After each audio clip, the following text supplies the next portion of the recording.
conceptually and theoretically about what's possible, what can we do, how to end suffering in you, how to end suffering in the world as suffering ends in you, but the way to, a way that works for 100% of the people, 100% of the time, in 100% of circumstances, if you really want to. So, join the miracle of that event. Join the miracle. Go downstairs immediately and register yourself. And register someone else. Scholarship someone else that is maybe a little off-center that you know. Someone that's not on as solid footing spiritually as you may be. That's looking for the way and someone to point them through a door. I asked somebody yesterday, what is it you think I've done for you? What has the work done for you and my work in the work? And she said, you pointed me to a door and said, that way to peace. That's the work, pointing you toward the door. The way out is to go in. So, if you have experienced the work, loving what is and the work, to a point that you feel like you have transformed your life, not just you read the book, which is really good to read the book. Keep reading it. Listen to it. I've listened to it hundreds of times. If you've experienced the work to a point that you have realized a real transformation in your life, raise your hand. Woo! So these are the people to see and talk to about it, so you don't believe me. Talk to people who've lived it out. And then notice any thought in you that would stop you from doing it. All the reasons why you can't do it. And keep a little space between you and that thought and move toward what you are being called to do and called to be. And it's so exciting that you're doing the Eye of the Storm. It's what I get to live out and be and bring to ministries all around the Great Lakes Region Conference. Every single weekend, I'm somewhere speaking about bringing that work out into reality. And one of my favorite parts, and I understand I'm doing 9 o'clock, but you've already gotten to that part in the book, and it's like to be the way of God or to be in the way of God. So, which is it for you? That was my favorite talk title for about 5 years. Be the way of God or be in the way of God. And how we're still waiting for someone else to be the way of God instead of doing that ourselves. And we stand and affirm that I'm a whole, complete, perfect child of God. And then someone doesn't call us back. What happens? Someone gives us the look. What happens? Someone don't acknowledge or appreciate us or validate us. Someone leaves us, betrays us, abandons us, divorces us, cheats from us, steals from us, criticizes us, blames us. The worst, talks about it. What happens in you? What happens to that truth? See, those core beliefs, those unquestioned thoughts, that mind will override your whole and perfect child of God affirmation. Have you noticed? That is running the show. So this work is about meeting that, about going into the little catacombs of the mind, the darkness of the mind, the shadows of the mind, the parts of the mind that we've been, from all the scripture, all the sacred writings to say, make friends. Go into that part of you and see what's running your show. Question those thoughts. Find the truth. And knowing the truth sets you free. Did you notice it didn't say talking about the truth makes you free? Those details. Knowing the truth. Know the truth. And you will be free. And once you're free, you're free. Now, so there's a few things from the Word that are practices. And that is, if you know the mind I'm talking about, they should, they shouldn't, I want, I need, why. When you hear that coming from the mind, you'll know now after today that those are portals to hell. Trap doors, if you will. You step on them, there you go. You're in the chute. Should, want, need, why? Oh, I'm in the north. Why? Should,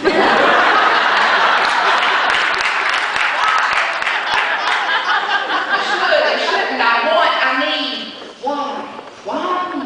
Why now? After all I've done. So you can today beware. Those are like do not enter signs. And we don't have enough practice yet. We don't have enough practice. We don't have enough self-realization, God realization yet, not to go there. So, whoop, there we are. So as you find yourself in hell, it'll happen. You have the work. You have the work. A way to the truth. And a way to dig you out of that grave. So imagine somebody in your life that you think should appreciate you.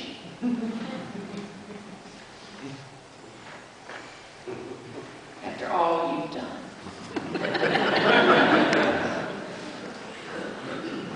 They should appreciate me. They should appreciate me. So the question is that true? They should appreciate me. Can you absolutely know that that's true? Now, how do you react when you think and believe they should appreciate you and they don't? Say it out loud so we can all hear. Hurt, angry, hateful, violent, isolated, resigned, cut off, blame, criticize, gossip, sad, pitiful, victim. Woe is me. So get a sense of what that feels like in your body when you think and feel and believe that they should appreciate you and they're not. Where does it hit you in your body? That's the storm, folks. That's the storm. You notice it swirls in you? Where does it hit you in your body? Now put your hand on that part of your body. Where does it hit you when you think and believe they should appreciate me and they're not? Painful, stressful. And we wonder why we're depressed and exhausted. Now, who would you be without the thought, if you did not believe the thought, that they should appreciate me? Who would you be if you absolutely could not believe any longer that they should appreciate me? Who would you be? God. At peace. At peace. Open. Accepting. Present. A friend. A listener. Doing what I think they ought to do.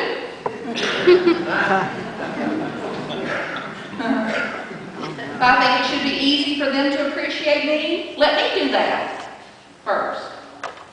So who would you be today if you were free of one little thought that people should appreciate me? Who would you be? And get a sense of that in your body. Living out a whole and perfect child of God. Living out a realization that I am the eye of the storm. Living that out.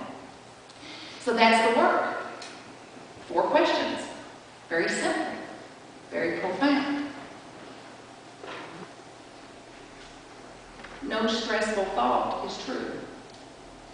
That's why it's stressful. Stress is an indicator. Stress is an indicator. It's the trapdoor to hell. It's an indicator. Question this. It's like your GPS. You've heard me say this when I've been here before. We have a God position system in us. A GPS. When we leave our path of that, when we leave the way of God, it talks to us. You're off track. Wrong turn. Turn back. Make a legal U-turn. How loud will it have to get before we come back? How loud will it have to get in you? So stress is your friend. It's an indicator. You're off. Question what you are believing. Question the thought that brought the stress and free yourself. Come back to yourself. The last part of the work is turn the thought around. They should appreciate me. The turnaround becomes I should appreciate them. Who knew? It was me. You got this? If I think they should appreciate me, the turnaround is I should appreciate them. And then when it's easy, when I can do that, so then let me talk about them about doing some appreciating. I'm the one. I'm the one to do that. I'm the one to be the way of God. I'm the one to demonstrate that. I'm the one to live that out. And you know the 100th monkey theory? Well, the 100th monkey will take care of itself. Be the first monkey. We have one from the 9 o'clock service. That said, stand up. Yes.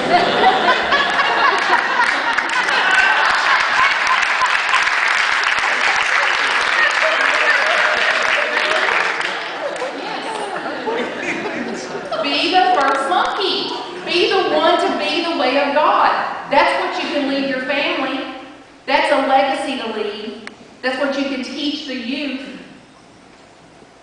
Go to war, make somebody else wrong, blame them, attack them, be the way of God or be in the way of God.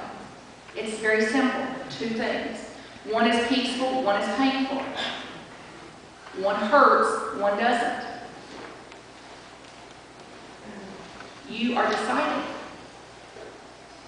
And if you decide and you don't like your experience, choose again.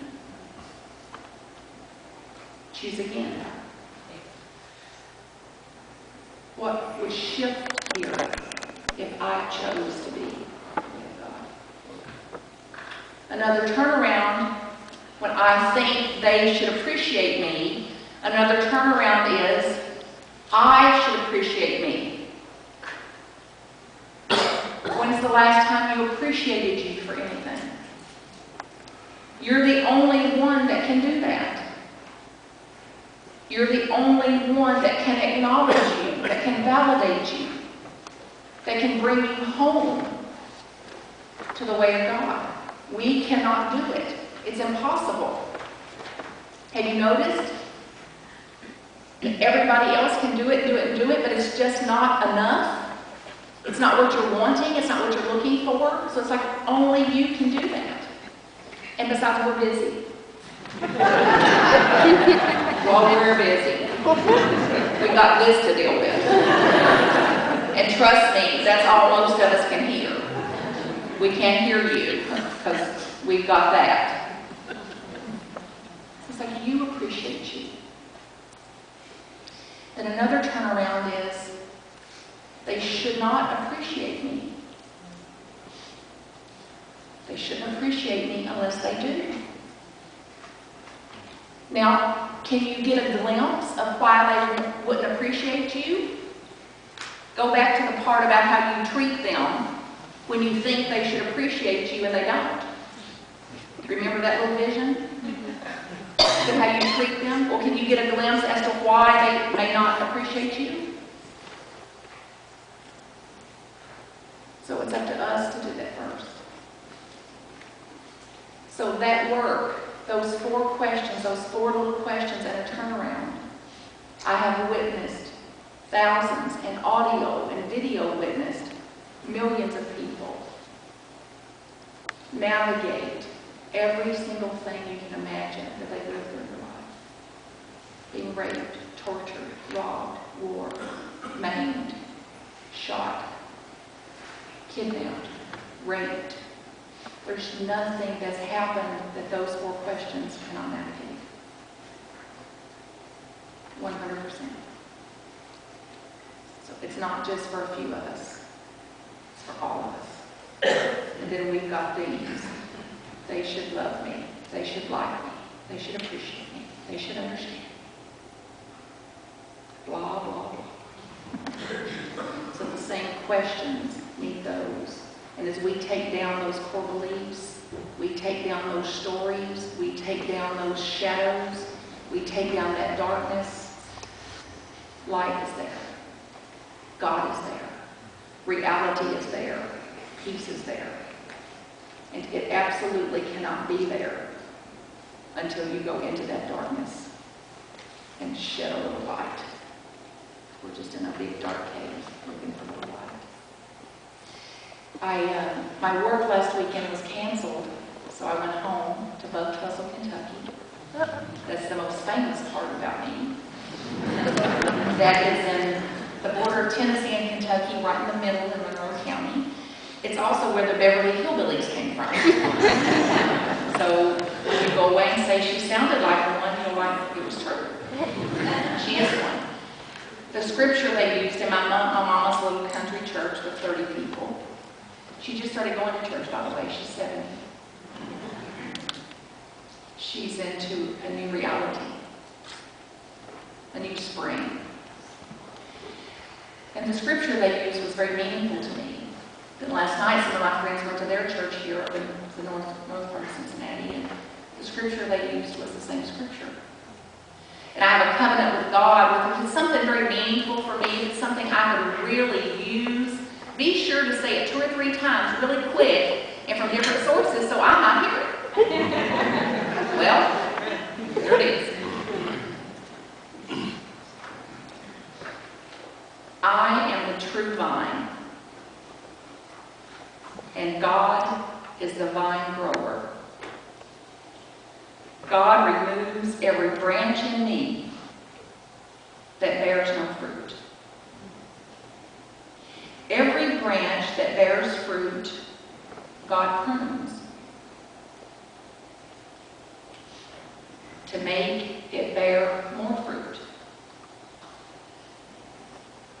You have already been cleansed by the word that I have spoken to you. Abide in me as I abide in you. Just as the branch cannot bear fruit by itself unless it abides in the vine,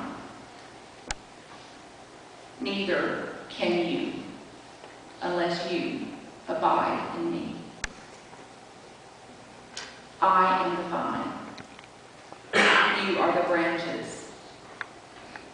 Those who abide in me and I in them bear much fruit.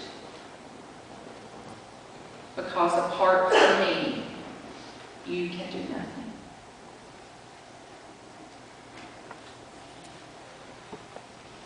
Be the way of God. Be in the way of God. Do you have fruit trees? You put them out? Did they bear fruit the first year? Second year? Third year? Oh, just a fruit tree. Come on, bear some fruit. program. Then the little fruit comes and it's kind of shrivelly and bitter. Then it's like, do you prune? Do you prune? Are you so afraid if you prune it, it can't make it? Is it waiting for you to prune it so it can bear fruit? You understand the value of pruning. So this work for me is about pruning that voice, that ego. It's about pruning those thoughts, those beliefs, those core beliefs, those unquestioned thoughts, about pruning them, cutting them off so that I can bear the fruit. More fruit. Peaceful fruit, sweet, juicy, delicious fruit. Fruit to transform the world. So pruning. I've just had some life experiences that people refer to as pruning. Now, I did not experience them as pruning. I'm open. I may experience them as pruning some other time. So far, I haven't. It has not been painful for me. So in November, I got a breast cancer diagnosis. So just notice now the story your mind has about that. What a problem that is. It's just not true. And I could not experience it as a problem because I didn't believe it anymore. And what a gift that I got to live that out. Because if I hadn't have gotten that, I don't know for sure if I would have been peaceful or not. So now I know. Now I know for sure. And I got to be the way of God. The doctor that called me to tell me I had breast cancer believed it was a problem. Her voice was so tense and anxious and shaky and troubled. And she left a message, Miss Creek, I need to speak to you about your results. So that was the indicator. And I waited. I waited for the fear. I waited for the panic. I waited for the terror. It just wasn't there. So when I called her back, I got to minister to her. I said, Doctor, I'm aware that this diagnosis is a cancer. And it was like, came through her. Now, can you imagine having that job of having to call people to tell them they have cancer when you believe cancer is a problem? Can you imagine what that would be like? Stressful? A month later, my baby brother died. 40, fell over dead in his front door. I got to minister to my family. I got to minister to hundreds of people over the course of a weekend and a week. I got to be the peace that I want to be for my family. And then a month later, and it was like I had the surgery in December, then he died in January, and then in February, some kind of surgical complication occurred. Because it was like I hadn't even had surgery. I was just, like, nothing had happened. I was just still full on, full out. And then in February, it's like a physical kind of whack came through some kind of drug that they were interested in me taking. So I got to navigate that and these questions and this work and the work that I've done previously to question my thoughts are what held me in the foundation that I want to come from. That was my footing in God. That's what interests me. That's the footing I want. That's the foundation I want to stand on and the foundation I want to return to. So that when I leave it, I know the way back. And the way is not far. The trek back is not far. So this is more than just a theory. I invite you to realize peace. Peace or pain. End the suffering in you so that the suffering in the world is ended. End the war in you so the war in the world is ended. And stop believing the lies that this unquestioned mind brings to you. Stop going through the trapdoors. And I hope you've suffered enough so that you can stop it here. Stop it now. So join us at 1 o'clock. And go in now into your own heart, into your own experience, into your own relationship with God.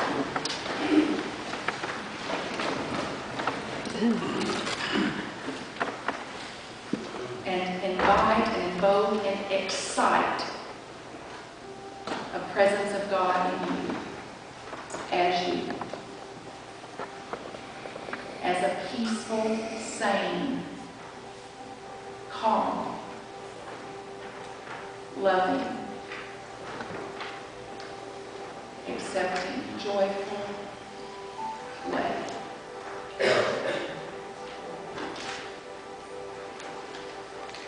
And I invite you to put somebody across from you that you've got conflict with or stress with.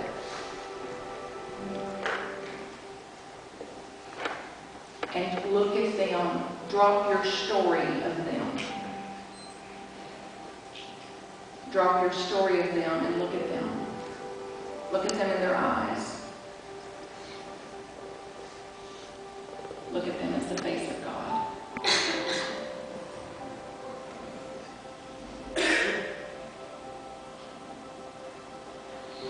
And get a sense in your own body of who you would be without your story. Who would you be without your needs and wants and shoulds and shouldn'ts? Who would you be as the way of God? And in the silence, experience that.